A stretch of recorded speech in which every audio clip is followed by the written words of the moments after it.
subscribe to our YouTube channel and press the. Sir, what is the outcome and what is your response? How do you look at the India-UK summit now, sir? Well, Naveen, I think I don't use this term lightly, but I think this was really, in many ways,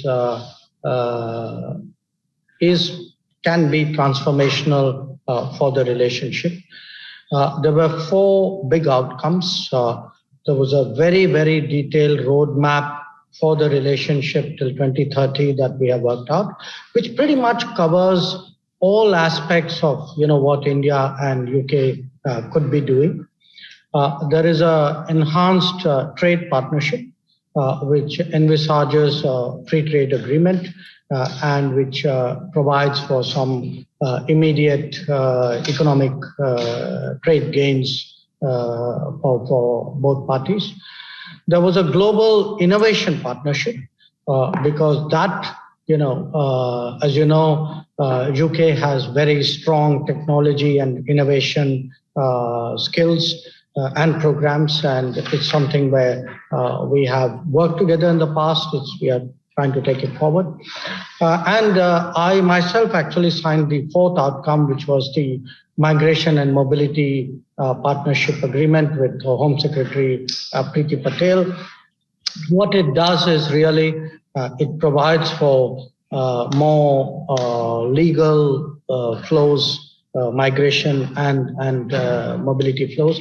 It encourages talent flow between the two countries, and that's very important because when we look, whether it's manufacturing, whether it is actually the knowledge economy, the movement, education, the ability of people to work after education, these are all aspects which are very important. And you can already actually feel the change today in the relationship. I was informed, in fact, due to changes of policies in recent months.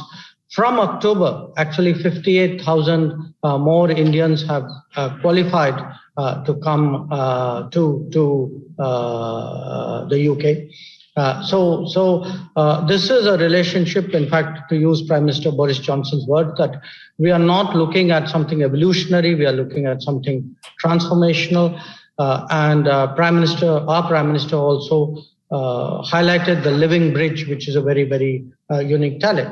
But look, I'm here also, Naveen, at a time when the COVID challenge is so big in India. It is uppermost in our minds. As Foreign Minister, I'm very involved in harnessing the goodwill, enormous goodwill that we have in the world. The UK has really been a very, very solid friend. I mean, we are getting, oxygen plants, oxygen concentrators, cylinders to address the oxygen challenge, cryogenic tanks. And you, of course, know the vaccine collaboration we have. I mean, the COVID Shield is an outcome of that, which is the main vaccine that is made in India. Our scientists are working together on sequencing as well. So, it's it's an important day today for the relationship, but it's also a day today when I feel, sitting in UK, the enormous support, the feeling which people in UK, the Indian community here has for the COVID situation, and how much they would actually like to contribute to our efforts to deal with it.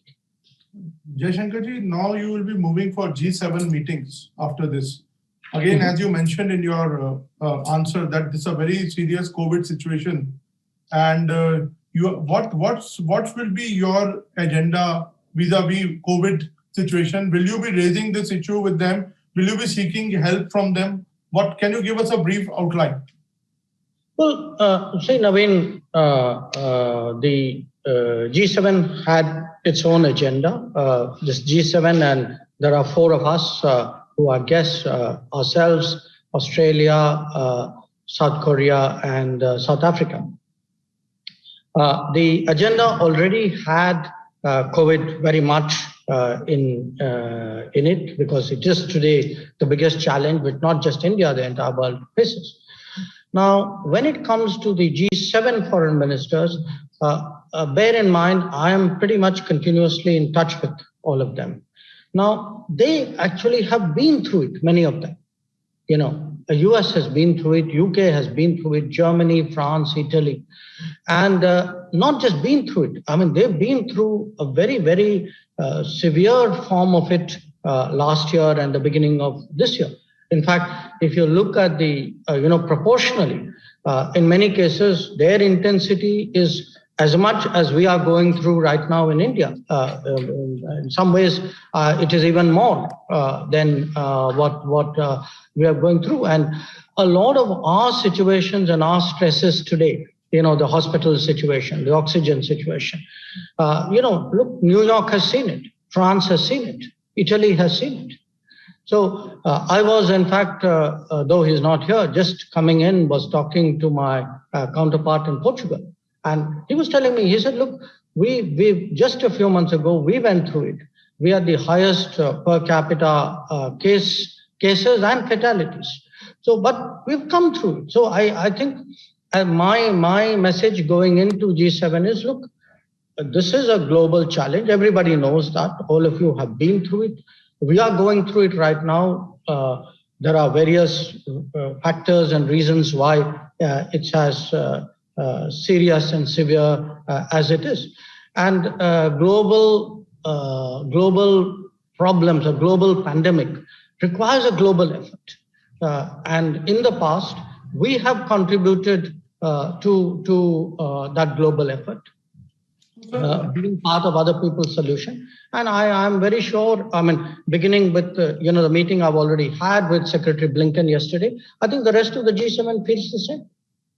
So, sir, will you be talking about the aid, the financial, the material aid which these countries are giving? And, sir, is it a shift in our policy?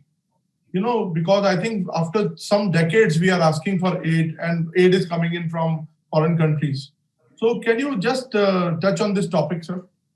I think we are going, quite honestly, this is, to my mind, not a accurate way of projecting the situation. Because, as I said, COVID is a shared problem for the whole world. Okay.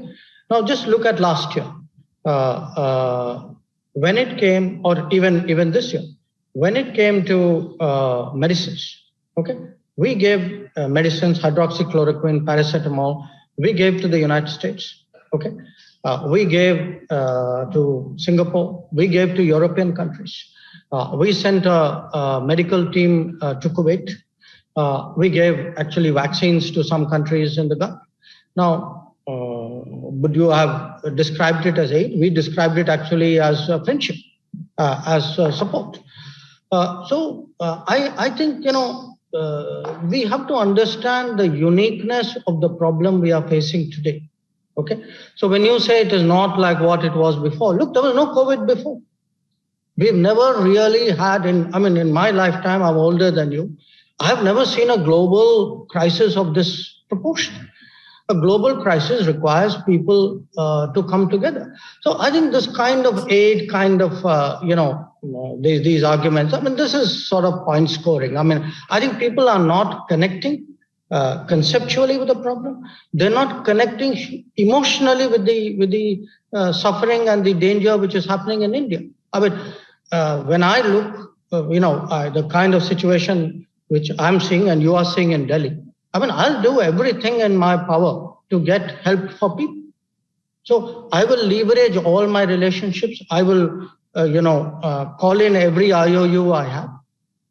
And I have many because I have done my share in the past. And people know that. I've had foreign ministers saying, look, I'd like to do this. There are people who call up simply to say, look, I'm at least morally with you. I feel I would like to do something. I have limitations. So you've got to understand, to say, well, this is aid, this is different.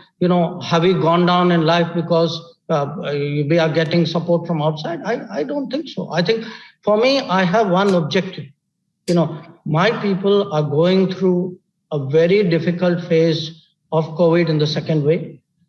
as foreign minister, as someone heading a ministry which has relationships around the world, I will do everything which I have accumulated over many, many years to help my people. It's natural. So there is also a political angle, a lot of coverage, foreign media coverage, covering this pandemic in India in a different manner. You are representing the entire country here and abroad. So how do you defend this? There is some sort of politics is also around this COVID situation in India. So how do you look at it? Well, sadly, you are right. I wish it wasn't so. But what I can say is, look, again, when it happened in other countries, including UK, when a pandemic hits a society very hard, there are questions, there are arguments, there is a lot of second guessing. You should have seen it coming, we could have told you so, etc. It's not unique to India. Okay, it's happened in other societies as well. In our case, yes, I'm very conscious of our own debate. Obviously, it's something I hear and I'm involved with every day. People have spoken about elections. Now, obviously, we are a democratic country. You don't stop elections in a place like India. The only time I remember we stopped elections was an era which some decades ago, when I was very much younger, where none of us really wants to be associated with that kind of memory. Now, we are a democracy, okay? We are a very argumentative society. Now, there will be this kind of point scoring. Somebody will say, this crowd contributed to it. Somebody else say, well, that crowd contributed to it. Somebody will say, well, some individual or leader A didn't wear a mask here. Somebody will say, well, leader B didn't wear a mask there. So I would say when I go out, in my sense, in my view, I think we need to put a pause to it. We have a serious national crisis. The fact is, societies are defined by their ability to come together when you deal with a crisis of this magnitude. It's like a war. What happens when there's a war? People actually come together as a society. So I would hope very much that that's what we do. Now, I realize that when it comes to the press, our press, foreign press, people will focus on us. It's natural. They will not see. It's people in governance would understand the problem because everybody is been through it, or will say, well, that could be me tomorrow. I think people who say the Indian community will get it because they're worried about their relatives, their friends, their well-wishers out there. But when it comes to the media, there would be media where editorial lines are very strong, where when I see comments, very frankly, I see a lot of analysis by by people who write fiction, by people who who are political commentators. Now, I'm not saying they shouldn't have a view. Everybody has a right to a view in this country, but I would take very seriously the public health people, the people who would actually sit very objectively and diagnose and analyze why we are facing the problem we are. And the fact is that we are facing that problem because these two viruses, the variants, the 117 and the 1617, they have really hit us very, very hard. And they are far more virulent than the virus strain that we saw last year. If you just look at our numbers. We had. I remind you of where we were in February. At the end of February, we were less than 10,000 cases a day. Today, we are at 350,000 cases a day. Just went up like that. Now, today you can say, well, you should have seen it coming. But let's face it, you and I both live in that same society. We saw societal fatigue with the lockdown. Today, people are urging lockdowns who were opposing lockdowns earlier. I would say at the end of the day, when I go abroad, I would try to make people understand these are my challenges. This is where international partnerships come into being. Yes, yesterday, most of my meeting with Secretary Tony Blinken was actually devoted to what will be the solutions in India and the solutions abroad. And the heart of the matter will be vaccines. How do we actually get that kind of vaccination scale, which means vaccination production? And we can't do it right now by ourselves. I mean, we are part of a global pharmaceutical chain. So we all need to sit and work this through. So when I go outside, I'm not impervious to the debate at home. That's part of what a very effervescent society like India would be. But I go out, look at what are our national requirements today, but also make the case to people that, I am part of a global solution. Today, I'm going through this crisis.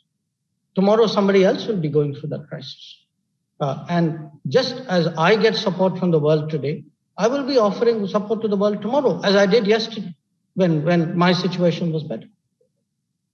So, sir, this after this second wave has struck, this is your first visit abroad. I think, yes, you have come out. So what are the kind of message you want to convey and you are giving to our embassies, our missions all over the world? What kind of message? Because there is a lot to be done and lot is done by the missions abroad. So what's your message to them? What are you conveying them? What are you telling them? Right. To some extent, it would depend on the mission. But I would say as a general message, there will be people who would naturally be worried about what's happening in India, understandably so. So some of it would be to explain to them what is happening. But the key message would be, look, there will be debates in India. Filter that noise. Do what you have to do as a mission. Do your job. And what is your job right now? Your job is to ensure that, the key requirements. Today, oxygen is a major requirement. Pharmaceuticals, remdesivir, other medicines are a requirement. The vaccine supply chain is a requirement. The logistics for all of this is a requirement. I have embassies who are working with shipping lines, with airlines, with different countries creating hubs, looking for. Today how big the oxygen challenge is. So we are getting liquid medical oxygen. We are getting cryogenic tankers. We are getting oxygen tanks. We are getting oxygen cylinders. You have to locate them. You have to organize them, send them. And you've seen now that support is coming in. It's flying in from different countries. All of that requires coordination. Now, I have my message to embassies: keep your eye on that ball. Don't get distracted by the rest of the debate. That's not relevant to what your focus should be. Your focus should be right now a very serious situation at home. Just like the government is focused on addressing the pandemic at home, single-mindedly, you also please do that.